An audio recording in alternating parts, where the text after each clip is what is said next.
মসজিদের ইমাম হইয়া আদেশ করা যায় না, অনুরোধ করা যায়, ঠিক কিনা? আদেশ করতে হলে কোথায় যাইতে হবে? বঙ্গভবনে যাওয়া লাগবে।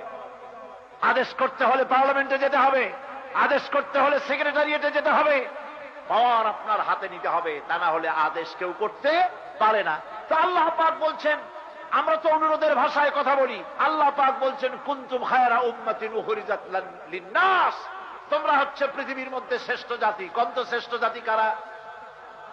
আমরা যে শ্রেষ্ঠ জাতি তা বলতেও আজ ভুলে গেছি, ভয়েস করে বলতে পারি না নাকি? শ্রেষ্ঠ জাতি কারা? আরো জোরে বলুন।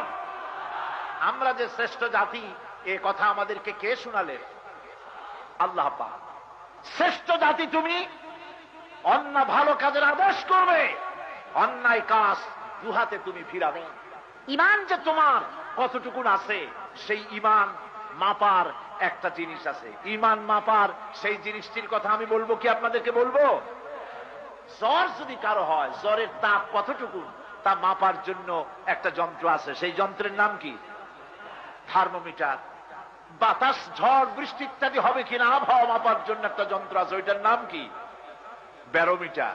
দুধের মধ্যে পানি মিশানো না খাঁটি দুধ, তা মাপার জন্য একটা যন্ত্র আছে, ওইটার নাম কি?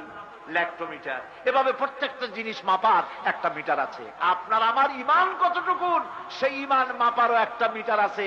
সেই মিটারটা বলেছেন রাসূল করিম সাল্লাল্লাহু আলাইহি ওয়াসাল্লাম। কি বলেছেন? আল্লাহর নবী বলেছেন, মান রা মিনকুম মুনকারান ফালিয়ুগাইয়িরহু বিয়াদি ফাইন লাম ইয়াস্তাতি ফাবিলিসানি ফাইন লাম ইয়াস্তাতি ফাবিকলবি ফাযালিকা আযাফুল ঈমান। আল্লাহর নবী বলেন, অন্যায় কাজ যদি দেখো, শরীয়ত বিরোধী কাজ যদি করতে দেখো, দুই হাতে বাধা দাও। কেমনে বাধা দাও? ফালিয়ুগাইয়িরহু, এটাকে পরিবর্তন করার জন্য দুই হাতে বাধা দাও। ফাইন লাম ইয়াস্তাতি, যদি তুমি হাত দিয়ে বাধা দিতে না পারো, তাহলে মুখ দিয়া প্রতিবাদ করো। ফাইন লাম ইয়াস্তাতি, যদি তাও না পারো, ফাবিকলবে, তাহলে মনে মনে এটার প্রতিবাদ করো। মনে মনে প্রতিবাদ কিভাবে? মনে মনে ওই ফালিয়ুগাইয়িরহুকে আনতে হবে। মনে মনে এইটাকে পরিবর্তন করার জন্য কি করা লাগে সেজন্য পেরেশান হতে হবে। মনে মনে ঘৃণা করে মসজিদে বসে থাকলে হবে না। মনে মনে ঘৃণা করলে হবে না, সর্বাত্মক প্রচেষ্টা চালাতে হবে। যদি তা না করে, ঈমানের খাতায় নামও থাকবে না।